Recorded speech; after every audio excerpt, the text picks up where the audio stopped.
सार्वजनिक सूचना गिरगाव चौपाटी गणेश विसर्जन 2025 मुख्य प्रवेशद्वारातून केवळ गणपती असलेल्या वाहनांचा प्रवेश दिला जाईल। मुख्य प्रवेशद्वारातून आतमध्ये प्रवेश केल्यानंतर जड वाहने उजवीकडे आणि हलकी वाहने डावीकडे जातील। भाविकांनी प्रवेश करण्याकरिता मेन गेटचा वापर करावा। गणपती असलेली जड वाहने उजवीकडे B1, B2, B3 मध्ये पार्क करावीत। हलकी वाहने A1, A2, A3 मध्ये पार्क करावीत। गणपती विसर्जनानंतर वाहने पार्किंग मधून तात्काळ बाहेर न्यावी। यासाठी भेळ प्लाझा गेट, नाना नानी पार्क गेट, बँड स्टँड गेटचा वापर करावा। पार्किंग जागेमध्ये कोणीही वाहने अनावश्यक थांबवून ठेवू नये। तसेच पार्किंग परिसरात जेवण करण्यास मनाई आहे। चौपाटी परिसरात छोट्या मूर्तींना विसर्जनाकरता कृत्रिम तलावाची सुविधा उपलब्ध आहे। चौपाटीच्या उजव्या बाजूस जड वाहनांपैकी ट्रॉली वाहने, ट्रक वाहने आणि टेम्पो वाहने यांना वेगवेगळी विसर्जन ठिकाणे आहेत। भाविकांनी मूल्यवान वस्तूची काळजी घ्यावी। चौपाटी परिसरात खिसे कापू, चोरांपासून सावध राहावे। चौपाटी परिसरात भाविकांसाठी ठिकठिकाणी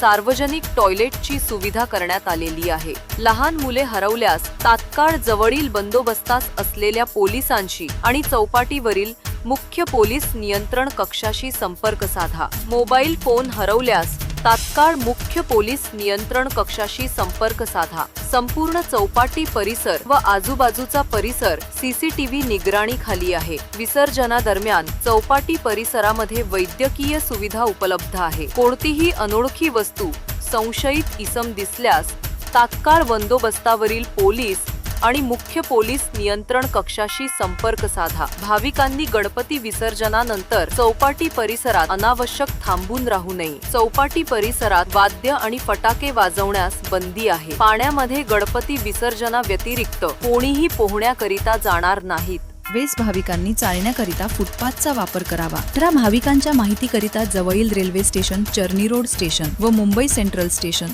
तसेच हॉस्पिटल सॅफी आणि रिलायन्स रुग्णालय हे उपलब्ध आहे।